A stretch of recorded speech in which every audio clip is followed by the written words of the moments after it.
In front of me is Vivo IQOO 005 Pro, and today I would like to show you how you can add event to calendar on this smartphone. First of all, locate and open calendar. Now pick a date by tapping on the chosen one and click on this plus icon at the bottom right corner. After that, you can adjust your event however you want to. For example, you can pick one of those options like birthday, work or personal. Then add a title. Pick starting hour. You can also select ending one.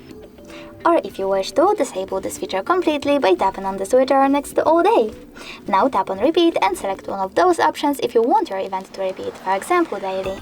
If you don't, go into repeat again and tap on one-time event. Now scroll down and choose remind. Over here you can stop notifications minutes, hours, or weeks before your event and go back.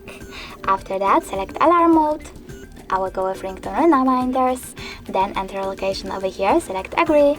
Then while using the app only this time, type in an address and click on the correct one.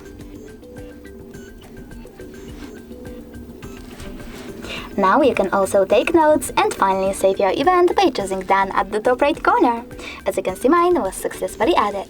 If you want to make some changes, you need to click on it, tap on edit at the top right corner and make them. Remember to choose done one more time. If you wish to get rid of your event though, you need to tap on it again, but this time select delete at the bottom right corner and confirm your choice in this pop-up. Thanks so much for watching. If you enjoyed this video, don't forget to leave a like, comment and subscribe. Bye!